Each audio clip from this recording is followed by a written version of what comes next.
السلام علیکم ورحمۃ اللہ وبرکاتہ۔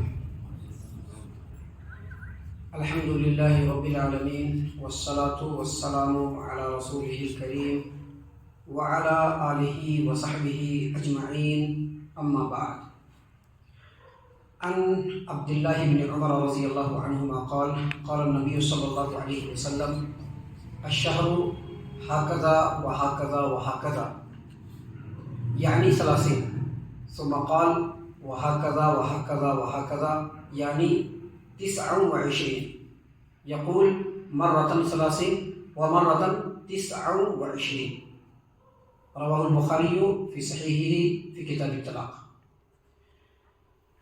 محترم سامعین کرام، صحیح البخاری کتاب الطلاق حدیث نمبر 5302، سیدنا عبداللہ بن عمر رضی اللہ عنہما سے روایت ہے، انہوں نے کہا کہ نبی اکرم صلی اللہ علیہ وسلم نے دونوں ہاتھوں کی انگلیوں سے اشارہ فرمایا، ایسے دونوں ہاتھوں کی انگلیوں سے اشارہ کر کے فرمایا کہ مہینہ اتنے دنوں کا ہوتا ہے، یعنی 30 دنوں کا۔ اور پھر نبی اکرم صلی اللہ علیہ وسلم نے فرمایا کہ اور مہینہ اتنے دنوں کا ہوتا ہے، یعنی 29 دنوں کا۔ سیدنا عبداللہ بن عمر رضی اللہ عنہما کہتے ہیں کہ آپ صلی اللہ علیہ وسلم نے ایک مرتبہ اپنے ہاتھوں کی انگلیوں سے اشارہ کر کے فرمایا 30 مرتبہ، اور دوسری مرتبہ پھر ہاتھوں کی انگلیوں سے اشارہ کر کے فرمایا 29 مرتبہ۔ سامعین کرام، یہ جو حدیث ہے، اس حدیث کو ہم اپنے سامنے رکھتے ہیں، اس کے معنی اور مفہوم پر غور کرتے ہیں، تو اس حدیث کی روشنی میں ہمیں کچھ باتیں خوب اچھی طریقے سے سمجھ میں آتی ہیں۔ پہلی بات، یہ جو قمری مہینہ ہے، چاند کا مہینہ، جو اسلامی مہینہ بھی ہے، یہ کبھی 29 دنوں کا ہوتا ہے اور کبھی 30 دنوں کا ہوتا ہے۔ یہ جو حدیث ہے، اس حدیث میں اللہ کے رسول صلی اللہ علیہ وسلم نے اسی بات کو سمجھانے کی غرض سے اشارہ کر کے فرمایا، یعنی آپ صلی اللہ علیہ وسلم نے اپنے ہاتھوں کی 10 انگلیوں کو اشارہ کر کے 3 مرتبہ فرمایا ہاکذا وہاکذا وہاکذا۔ کتنا ہوا؟ 30 مرتبہ، یعنی مہینہ اس طرح کا ہوتا ہے، یعنی 30 دنوں کا۔ اور دوسری مرتبہ پھر اپنے ہاتھوں کی تمام انگلیوں سے اشارہ کیا 3 مرتبہ، لیکن آخری مرتبہ ایسے سمیٹ لیا، یعنی مہینہ اس طرح کا بھی ہوتا ہے، یعنی ایسے اور ایسے، یعنی 29 دنوں کا۔ تو نبی اکرم صلی اللہ علیہ وسلم نے اشارہ کر کے سمجھایا کہ یہ جو اسلامی مہینہ ہے، یہ جو عربی مہینہ ہے، یہ جو چاند کا مہینہ ہے، یہ جو قمری مہینہ ہے، 29 دنوں کا بھی ہوتا ہے اور 30 دنوں کا بھی ہوتا ہے۔ سامعین کرام، کوئی بھی مہینہ اگر 29 دنوں کا ہوگا تو یہ کامل اور مکمل مہینہ ہوگا، اس میں کوئی نقص نہیں ہوگا، کوئی کمی نہیں ہوگی۔ اگر اس پورے مہینے میں کوئی نیک اعمال بندہ انجام دے، اس کے اجر و ثواب میں بھی کمی نہیں ہوگی۔ مثال کے طور پر اگر رمضان المبارک کا مہینہ 29 دنوں کا ہوگا تو پورے مہینے کا اجر و ثواب ملے گا، جیسا کہ آپ کو حدیث معلوم آپ کے سامنے بتلایا گیا ہے کہ اللہ کے رسول صلی اللہ علیہ وسلم نے فرمایا کہ جس آدمی نے رمضان کے پورے مہینے کے روزے رکھے اور اس کے بعد شوال کے 6 روزے رکھے، اس کو کیا ملتا ہے؟ پورے سال کا 30 کا مطلب 30 دن کا روزہ ہوا، 1 مہینے کا روزہ ہوا۔ اگر اس کو 10 سے جو ہے ملٹیپلائی کیا جائے تو کتنا ہوگا؟ 10 مہینہ ہوگا۔ اور پھر 6 دن کا جو روزہ ہے اس کو اگر 10 سے ملٹیپلائی کیا جائے تو کتنا ہوتا ہے؟ 60 دن، یعنی 2 مہینہ۔ لہذا 29 دنوں کا بھی اگر مہینہ ہوگا تو وہ کامل مکمل مہینہ ہوگا، اس میں کوئی نقص نہیں ہوگا، کوئی کمی نہیں ہوگی، اور اس پورے مہینے میں جو بھی اعمال انجام دیے جائیں گے اس کے اجر و ثواب میں بھی کمی نہیں ہوگی۔ سامعین کرام، اس حدیث کی روشنی میں ہمیں یہ بات بھی سمجھ میں آ جاتی ہے کہ یہ جو مہینہ ہے، عربی مہینہ، چاند کا مہینہ، اسلامی مہینہ، 28 دنوں کا بھی نہیں ہو سکتا ہے اور 31 دنوں کا بھی نہیں ہو سکتا ہے، یعنی 28 ڈیز کا بھی نہیں ہوگا، 31 ڈیز کا بھی، 31 ڈیز کا بھی نہیں ہوگا۔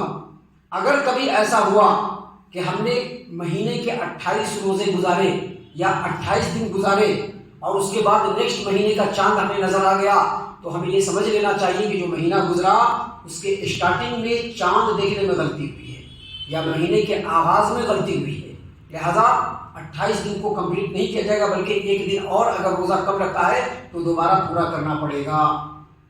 سامعین کرام، یہ جو چاند کا مہینہ ہے اسلامی مہینہ ہے، 29 یا 30 دنوں کا جو اعتبار ہوگا تمام عبادتوں اور اعمال کے اندر ہوگا۔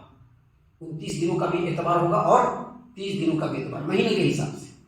اگر 29 دن کا ہوگا تو پورا مہینہ مانا جائے گا تمام عبادتوں کے اندر، تمام مسائل کے اندر۔ مثال کے طور پر رمضان المبارک پورا مہینہ اگر 29 کا ہے تو پورا مہینہ ہوگا، اور اگر 30 کا ہے تو پورا مہینہ ہوگا۔ مثال کے طور پر عید الفطر ہمارے لیے کب ہوگا؟ یہ مہینہ مکمل ہونے کے بعد ہی ہوگا۔ مثال کے طور پر عید الاضحیٰ ہم کب پڑھیں گے؟ یہ مہینہ کے مکمل ہونے کے بعد جب 10 دن گزرے گا تب۔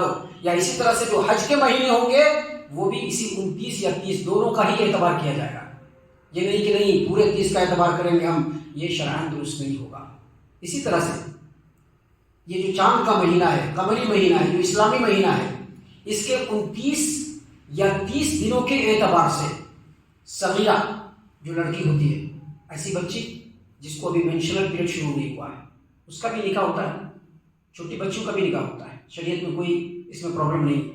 تو ایسی بچی جس کو مینسٹرل پیریڈ شروع نہیں ہوا ہے، یا ایسی عمر دراز عورت جس کا مینسٹرل پیریڈ آنا بند ہو گیا ہے، اس کو اگر طلاق پڑ جائے تو اس کے طلاق کی عدت کی مدت 3 مہینے، اس میں 29 دنوں کا بھی اعتبار ہوگا اور 30 دنوں کا بھی اعتبار ہوگا۔